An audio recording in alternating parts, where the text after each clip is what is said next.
Hi everyone, welcome back to Alex Lacasse Makes Food. Today I've got a nice amount of fresh seafood that I'm going to turn in 10 minutes into a delicious summery stew. So let's get into it. Okay, so 10-minute summery seafood stew, starting now. Yes! Alright, so I got my pan here, nice warm pan. I'm going to start off with a fresh shallot. So this is the same pretty much as a shallot, it's just straight out of the garden, and then right here, not cured, so a little less spicy. I'm gonna slice it as thinly as I can, because the thinner you slice, the faster it cooks, and we don't have a lot of time right now. Right, so this is going in my hot pan, high heat, with a nice amount of oil, olive oil, and going right in. All right, shallot is in. Next step is going to be the fennel.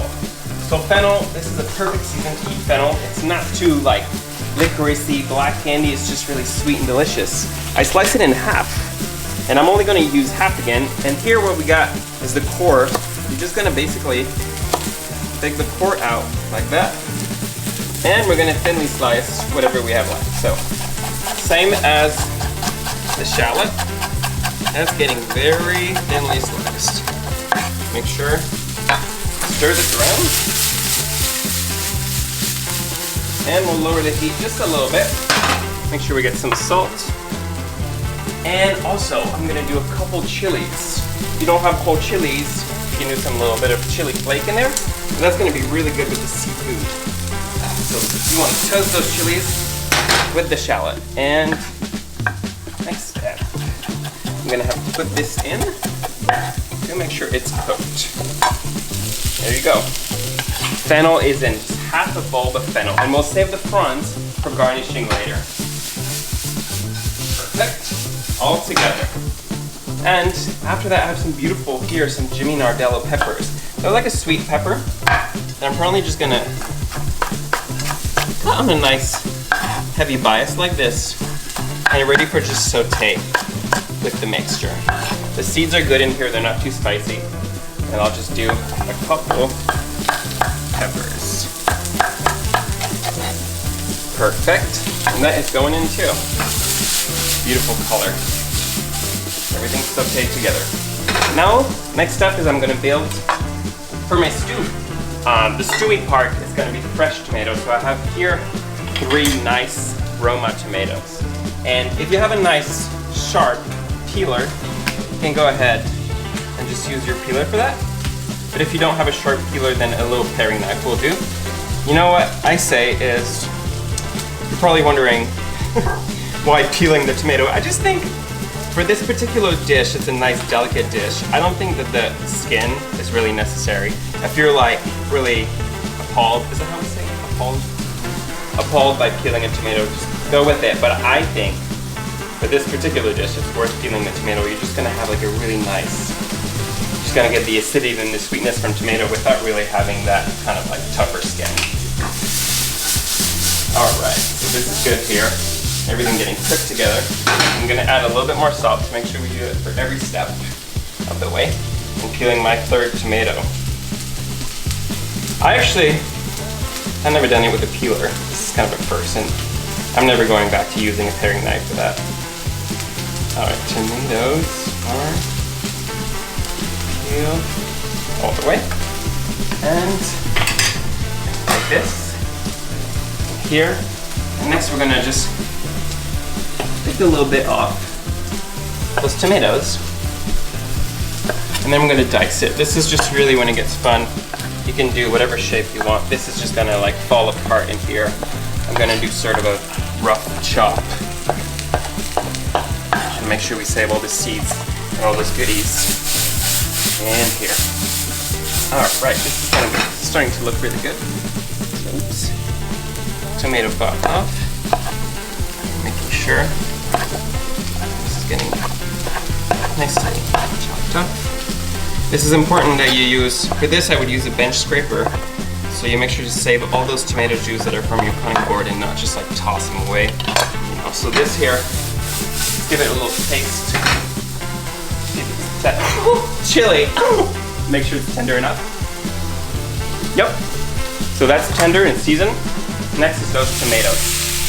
So because this is a variety of tomato that's not necessarily super juicy, what I'm gonna do is add a little bit of water. I have a third of a cup of water here. That's going right in. If you had anything like white wine, delicious in there too. Any kind of like, if you had some fish stew, if you had some white wine, fortified wines, that'd be good, but I'm just using water because that's what I got on hand. And once this is back up to a boil, we'll put in the seafood. So what's my time? Whew, 4.5 minutes. Okay, so the seafood and the clam is gonna cook for about 3 minutes. So I've got about half a pound of clams here that's going in. That is definitely enough for 2 people. And then I got my fish. For fish, I got a nice lean halibut. One of my favorite. I'm just gonna season it with salt. And turn that around, season on both sides with salt. Perfect. And that is also going just right on top. This is gonna gently stew and steam from all the juices that you got in here while the clams are cooking. I'm gonna cover it up, and that's gonna go for probably 3 minutes. Good thing because we only have 4 minutes right now. All right, so next up, I'm gonna get my garnishes ready. I think this kind of stew you can eat with, like, if you wanted to add some starch, such as like a potato or a bean, it'd be good in there, but for me, I'm just gonna do some nice grilled bread, or grilled. Let's call it grilled for today. I'm just gonna cast iron some pan, some bread. But if you did wanna use your toaster, that's good too. So, nice thick slices of country bread that I'm gonna put in this cast iron pan, just dry in my pan that I have ready here, and we're gonna turn that into some garlic bread.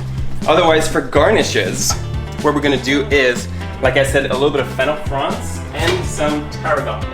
If you're not a big fan of tarragon, use whatever you want. Skip the whole thing together if you don't like it. But I think tarragon is kind of like fresh tomato stew is really amazing. With also those fronds, most people toss them away, but if they're nice like this, you just chop them up a little bit, and then they bring like so much flavor to your stew. All right, so this, and then I got my tarragon that I already picked. I'm just gonna really do like a rough chop for that.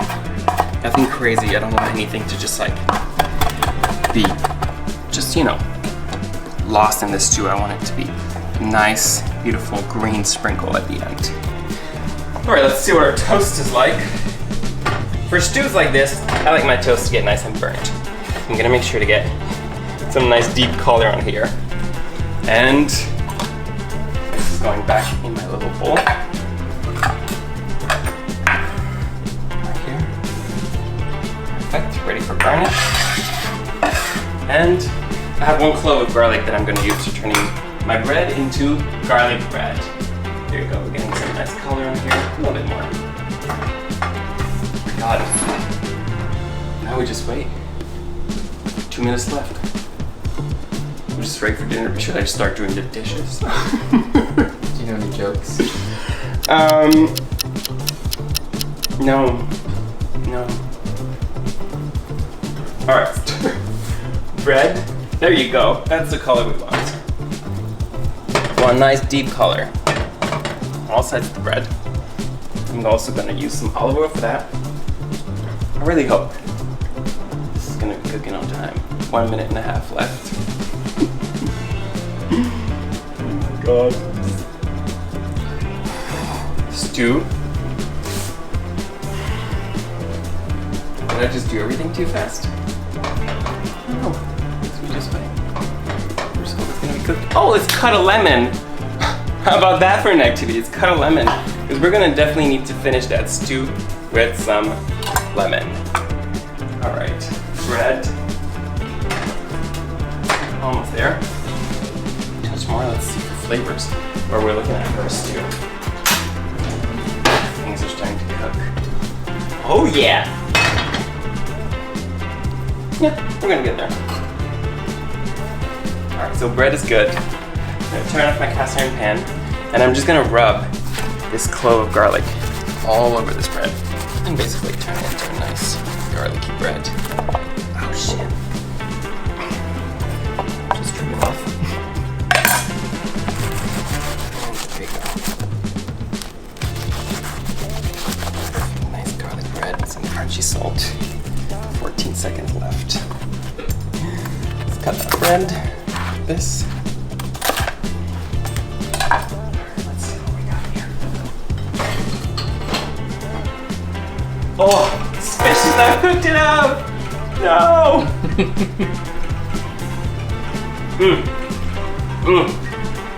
Let's add some oil to make sure. Put some oil. Cook that. Ooh! For 30 more seconds. Oh no, I was on such a good run. Shit. 30 seconds for that fish to cook. And then, I swear, and then it's gonna be good for serving. One of those really amazing tricks that I learned about to see how this particular halibut fish is done is you just literally crack it open. And if you see the inside of the flesh just being like slightly shiny at the very, very center, then you know it's perfectly cooked. The center really needs to cook more. Just a bit more. Let's flip it over.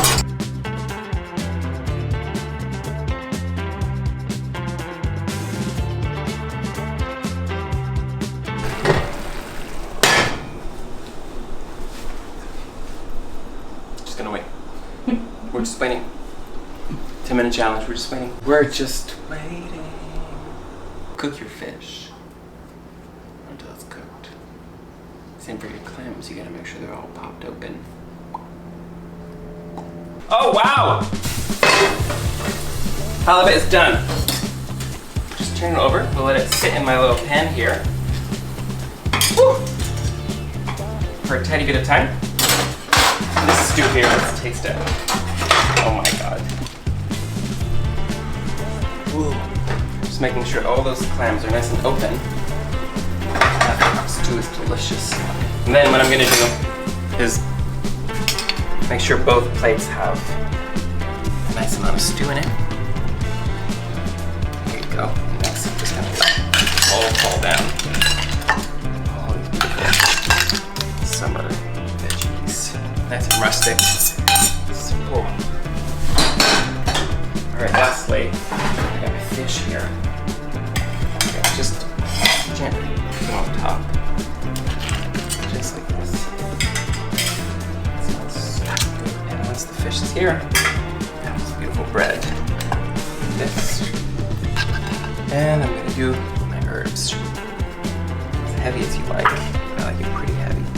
Really make it rain with those. And the last thing, some oil. There you go. 10-minute meal. Bam. This is the messiest I have been so far. Pretty content with the result, bro. So, almost 10-minute meal, summery seafood stew with some nice toasted bread and some fresh herbs. This was a close one, but thank you for watching. Thank you for watching my true meltdown. Try it out at home and have fun with it. There you go. And put whatever veggies you have on hand, delicious amount of seafood, and just make sure you have a nice amount of olive oil, salt, and then you're good to go.